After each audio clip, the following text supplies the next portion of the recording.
Good afternoon and welcome to Dungeon Anthology on RiotRadio.ca. I am your host, Bryn Baker, joined as always by our lead writer, Nathan Arsenault, and our lead editor, Tanner Smith, alongside our newest addition, Chloe Fields.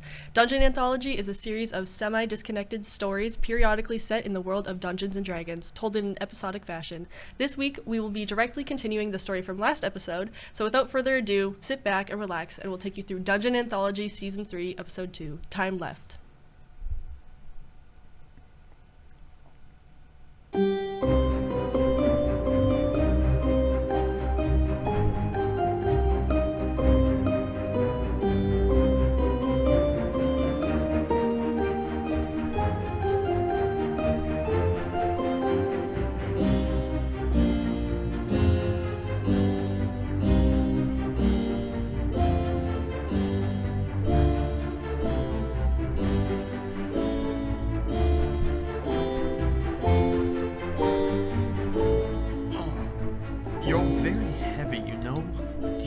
Think you could possibly walk yourself?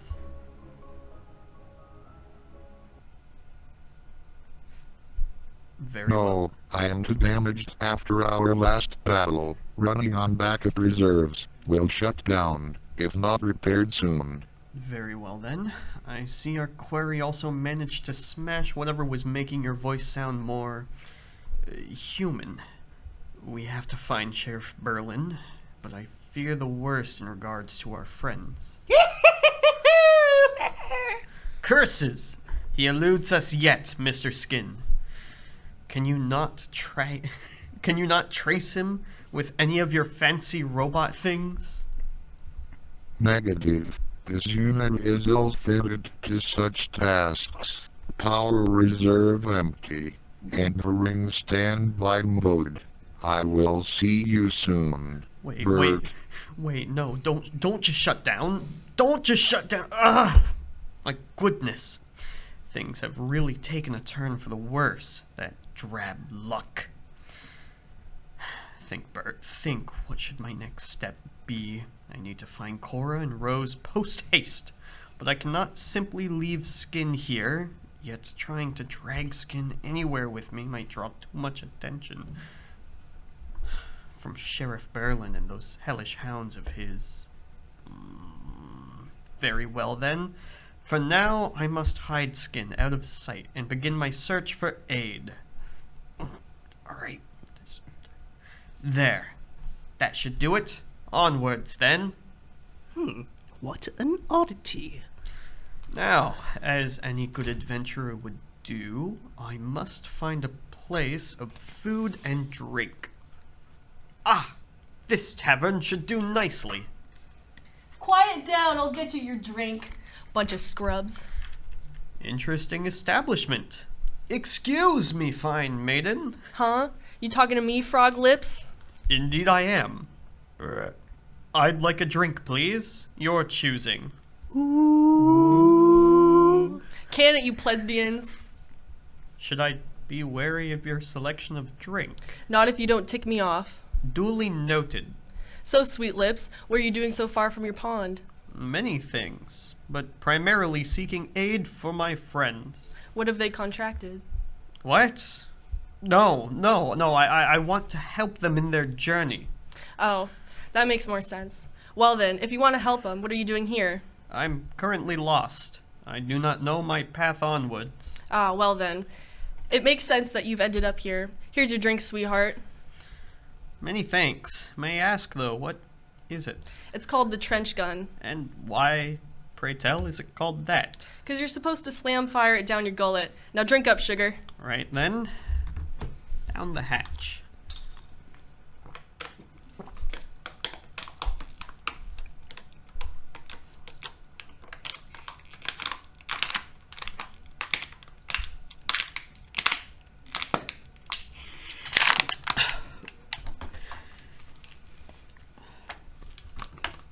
Oh no.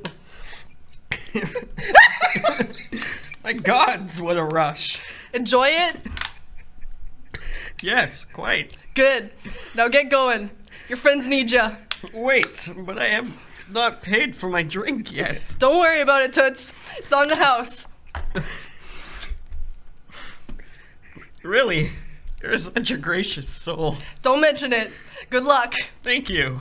Now, where am I gonna find someone with the capability to repair Mr. Skin? I believe I can be of assistance. Who goes there?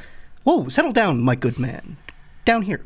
Oh, my apologies. I did not see you down there. No worries, my good man. Happens all the time. I noticed you seem to be in quite the pickle. However, I think I may be able to help you. Oh, really? Yes, but where are my manners? Allow me to introduce myself. I am Professor Hack Edgar Sack. Pleasure to make your acquaintance. Hack Edgar Sack. Yes, Hack E. Sack. that is correct. That's your name. Your real name. Yes, Hack Edgar Sack is my legal given name. You realize what that sounds like, yes? Coming in? Your name. It's a ball game. Hack E. Sack? Yeah, you get it. Preposterous, Mr. Hampshire. If you would be so kind as to follow me, I'd like to show you my work so far.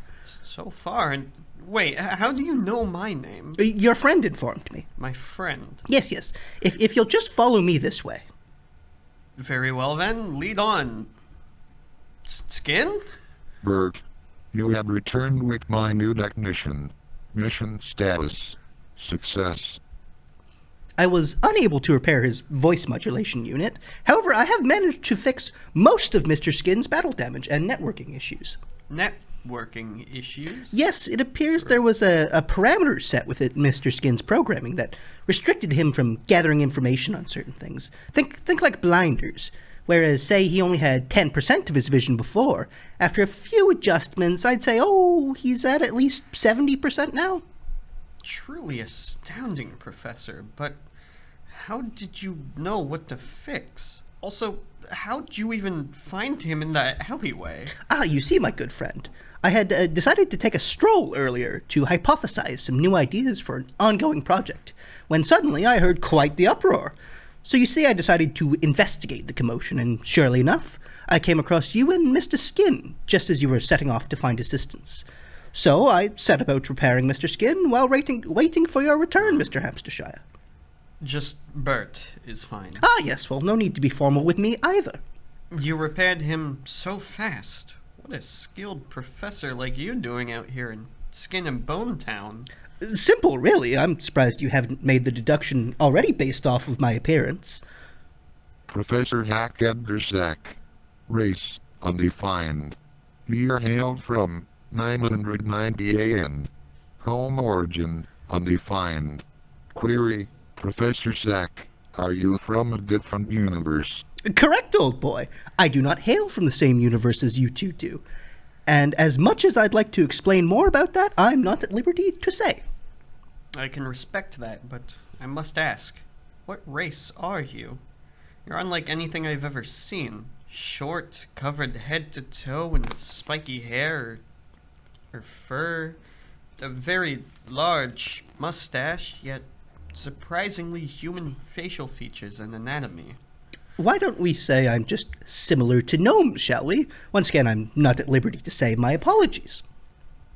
Are they trust reasons? Oh, no, of course not. If I didn't trust you, I wouldn't have restored Mr. Skin's scanning ability to tip-top shape, now would I have? That's a good point. Well, I'll drop it then. I trust you, Hacky. Hacky? You yourself said there's no need to be formal. Yes, I did. Anyway, now moving on, there are some things I want to explain and show you.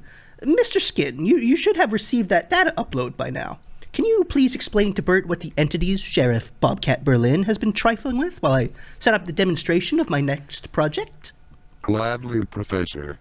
The Hounds of Tingulus, first recorded in 1929 AD by Frank Belknap Long. The Hounds of Tingulus are alien entities that exist outside of regular time and space, as in, while all of regular time exists within a theorized curve, the Hounds exist within the angles of space and time. The Hounds can manifest through angles and corners, which is how they have continued to get the jump in us at every occasion. Their sole purpose is to hunt down anyone who manipulates or travels through time. So they hunt time travelers. That makes sense why they attacked us, but why not Sheriff Berlin as well?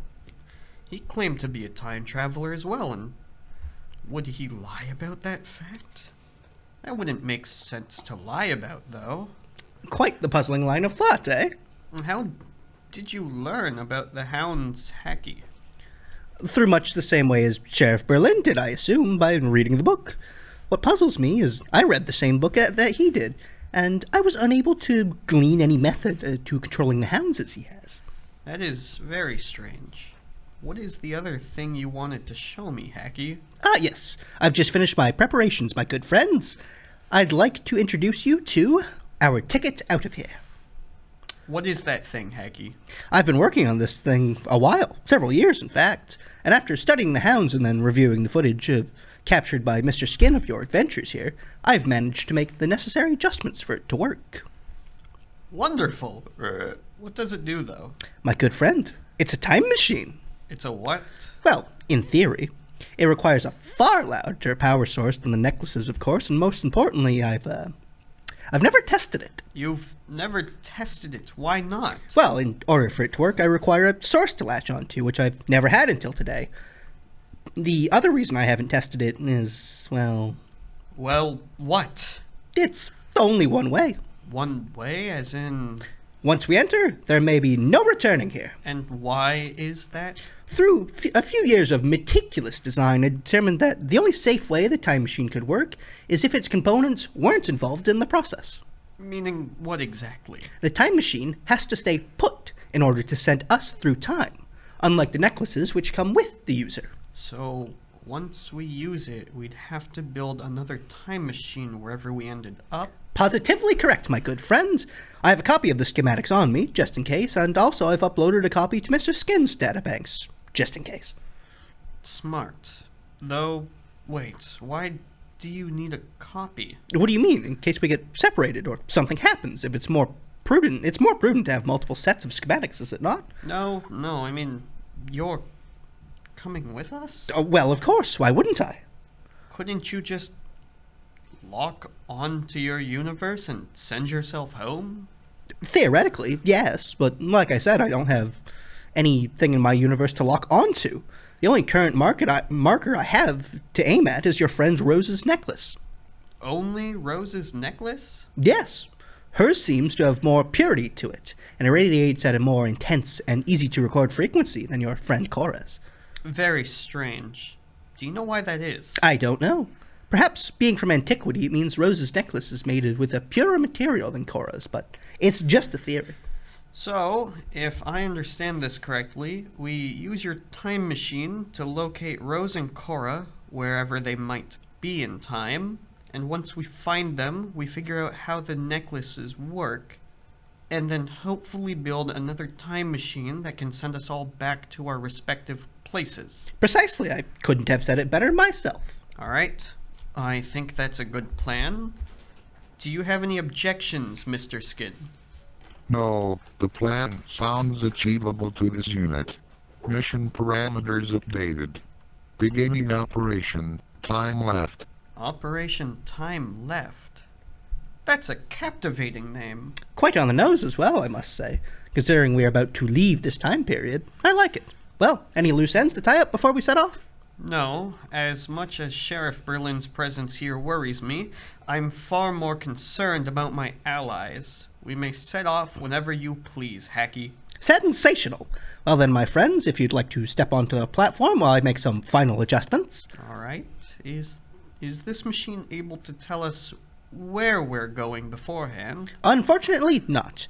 However, once we're there, Mr. Skin should be able to analyze our surroundings and tell us where we've landed. Alright, final preparations are done. Countdown to time launch in 5, 4, 3, 2, 1.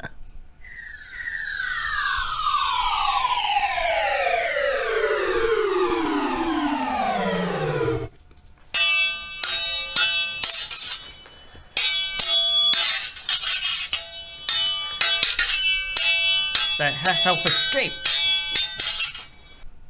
Should we chase after him? No, I think he has an alternative goal. What makes you think that? He wasn't completely focused on me. He could have killed me easily with the advantage he had, but he kept staring towards that building with the large tower in the distance. He left wide gaps in his onslaught as well, as if he was making sure I was paying attention to his actions. What a curious fellow. On to our next discovery, then. Mr. Skin, where have we landed?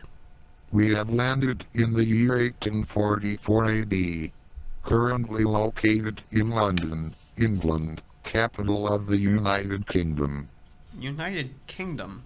This sounds very strong. Although, there it is again, A.D. Another universe, perhaps. That would make sense. I couldn't help but notice we've only gone back 50 years from our previous location. Yes, that's notable, but we have far more pressing matters, Hacky. Oh? That half-elf had Rose's necklace. He did? Huh. Is that why we appeared right next to him? It has to be, but why would he have Rose's necklace? I don't like this at all. Calm down, my good friend. There has to be an explanation for it. You said he was unfocused, right? Yes, he was not putting his full effort into our fight. There's no mistaking something like that. He was looking at something specific as well, you said. Yes, that large building with the tower in the distance. Well, there's only one path forwards. We should investigate that tower. It stands to reason we might find Rose there. I see your point. Onwards then we go.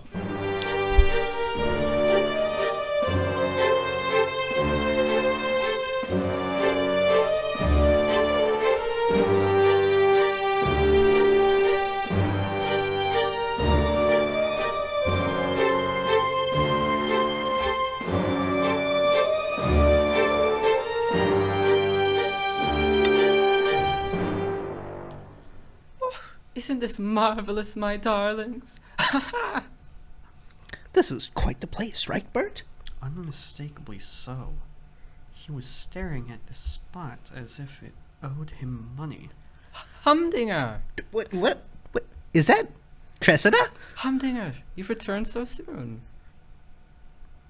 Well, yes, well, my plans were, altered slightly. You've brought quite the interesting slew of friends. Yes, where are my manners? Friends, this is Mistress Cressida Castlereagh, current head of the Castlereagh House, and a high-class member of both Irish and British aristocracies. In honor, my fair lady. Yes, and Cressida, these are my friends, Sir Gosbert in Hampshire and Mr. Skin. A pleasure to meet any friend of Humdinger. Now that we're all acquainted, I need to ask you some questions, Cressida. Humdinger, it must wait. Can you not see you're in the gathering of a lifetime? Yes, I noticed. What is all this for? I've managed to cobble together some of the richest and most powerful families all across the country for a week-long party. The prospects are truly unparalleled. A week-long gathering? Yes. Today's day 4. Mercy, how are you not exhausted after so many days? Rest is for the weak. The strong like me don't need it to achieve their goals. Truly astounding, my lady. Why, thank you. Now, Humdinger, sample our wonderful spread. I must quickly attend to something, and then I shall return. Take your time, Cressida. Okay, now that she's gone, what is the deal with Humdinger? Yes, that. Well, she found my name, specifically my surname, Sack, to be too crass for a lady of high standing to utter. So instead, she calls me Humdinger. Doesn't that seem way more silly to say out loud? I agree, but don't say that to her face, or she'll lock you up in a stockade. All right. And how do you know her? Humdinger and I met several years ago. Cressida, back so soon! Yes. Turning back the calendar, several years Humdinger and I met at a convention being held for revolutionary new discoveries. I was seeking to invest. And I, at the time, was looking for any ideas or leads on how to build the time machine. We had both stumbled upon a curious young inventor who possessed an odd necklace. Yes, one of those necklaces. The young inventor had developed a way to harness the necklace to move material from one platform to another. It was almost instant, but of course, it had a flaw. It could only go from platform to platform. Yes, it was through studying this young inventor I was able to develop the time machine we used to get here. You finally made it work, Humdinger? Well, somewhat. I still need to work on the return feature. Wait, did you come here with no way back? Yes? What? You agreed to only return when you had created a final product. It's still a prototype. It has kinks, but it does work. More important matters than the return feature took priority. Humdinger and I struck a bargain. I was to hire and fund the inventor, while Humdinger reverse engineered the technology. Right, that's when the accident happened. The inventor began to disregard the proper safety protocols and nearly blew a meteor-sized hole in London. That big? Yes, remember when I said the machine required a large power source? The young inventor was only able to get the proto-time machine working by overcharging the necklace to the point of no return. Had Humdinger not stepped in, London would have ceased to exist. Yes, but that's at great cost. We were left with no choice but to let the necklace enter a critical state. Humdinger grabbed it and attempted to send it into the time stream. However, it detonated with an overabundance of time energy before I was able to successfully do so. He managed to divert a large chunk of the blast elsewhere. The remainder, however, sent Humdinger flying across space and time and killed the young inventor where he stood. I'm sorry to hear that. That is how I ended up in Skin and Bone Town for a couple years. Before he was pushed, he promised to return with a finished time machine so we could right our wrongs and save that young man's life. But here he is, back here with absolutely nothing to show for it except a frog man and a robot. Krista, Silence! I will not hear your excuses. I have pressing matters to attend to and a reputation to uphold. I will not hear anything more out of you until the party ends in 3 days. You may stay in the manor until then. I bid you a good evening, gentlemen. Thank you for your hospitality. She's gone. She's quite a scary A lady. veritable firecracker. agreed. So, what now? She's been letting us stay here, but I imagine if we try to snoop around, she'll take action against us. It is a possibility for sure. It's a risk we have to take, though. I mean, why else would that half-elf swordsman direct us here? You're right. He had Rose's necklace, so she's got to be here. Who go? It's you. The quiet half-elf. Bert, it appears he wants us to follow him. I think you're right. Lead on, but keep those hands where I can see them. Seam? Is that you? Wait, is that Rose? There you are. Bert! Bert! Is that you? It is you. I'm so happy to see you. Are you well? How have you been keeping? Fine, I guess. That's great. I'm so happy you're okay. I feel the same, but Rose, where is Cora? Who cares? What? What do you mean, who cares? That selfish rat left me here. Left you here? What do you mean he's not here? Yeah, exactly. He pushed me in here and ran off after his precious princess all by himself. Slow down, Rose. Tell me what happened. Right. Sorry. During our fight with that sheriff, Cora and I ended up traveling through time because of the necklaces. We ended up in some sort of stone castle surrounded by every side by the undead. We climbed up to the roof to get a sense of what was going on, but when we got up there, all we saw was the undead as far as the eye could see, except for one thing. That stupid princess. You found her. No, she was in some sort of weird large window in the sky, and it was as if she was addressing some sort of audience. No matter what we tried, we couldn't get her attention. She was describing everything we were doing, yet she wouldn't actually acknowledge us at all. It was driving us both crazy. So then, how did you end up here? Cora was starting to lose it. He was so close to saving his friend, but so insanely far. We were taking a break, hiding in a room from the undead. That's when he got really close to me. He grabbed my necklace and held it close to his, and suddenly the portal opened up instead of the necklaces, just taking us somewhere. Before I could react, he pushed me into the portal and threw my necklace in behind me. Why haven't you gone back yet? Because whatever Cora did to my necklace removed the power from it. I can't go back. I've been stuck in this stupid, prissy mansion being forced to read and write and study for a whole year now. You've been here a whole year already. What? How does that make sense? We were all together not that long It ago. has been approximately 2 hours since Cora and Rose's disappearance from Skinny and Bone Town. 2 hours? There's no way. It actually is very possible. Time isn't a constant after all. It's entirely possible that we've each experienced time at a different pace, depending on where we currently are. How does that work? Does that mean it hasn't actually been a year? No, it is entirely likely you have actually been here a year, and instead of traveling here when you got here, we've accidentally traveled here when you've already been here a while.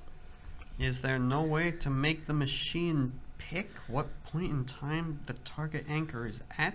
It was rough enough to determine where the target is. It'll take ages more research to accomplish something like that.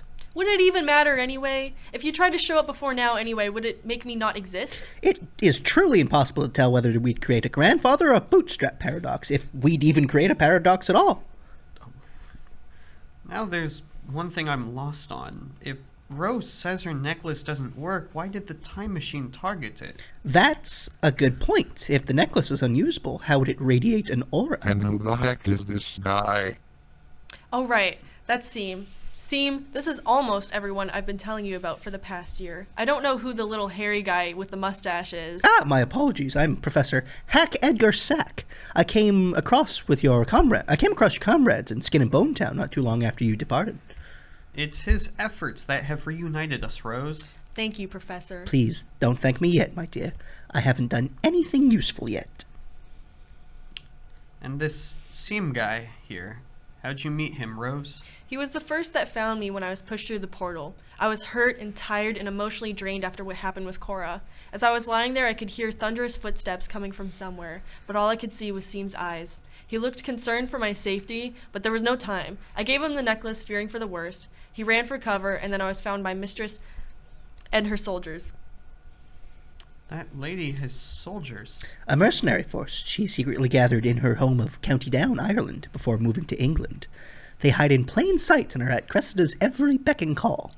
Mistress Castlereagh must have realized there was a time travel involved in me being there, so she had her soldiers grab me and take me here, where she forced me into fitting into this horrible society so that she could keep tabs on me. Seam has been breaking into my room once every 2 weeks to keep me company. He doesn't talk much, but his companionship has meant the world to me. He's the only thing keeping me sane in this awful place and the only thing that keeps Castlereagh from getting my necklace. I must apologize to you then, Sir Seam. You have dedicated yourself to protecting my comrade. As a knight, there is no higher respect I could pay to your selflessness. I am a frog. Like I said, he doesn't talk much. Understood, my good man. So what are we supposed to do now? I'd personally like to find Cora and ask him what's going through his head, but it appears that won't be happening anytime soon. Yeah. Rose, why are you cooped up in your quarters? Shoot, it's Mistress Castlereagh. If she finds you up here with me, she'll rip your heads off. Quickly follow Seam through the escape route.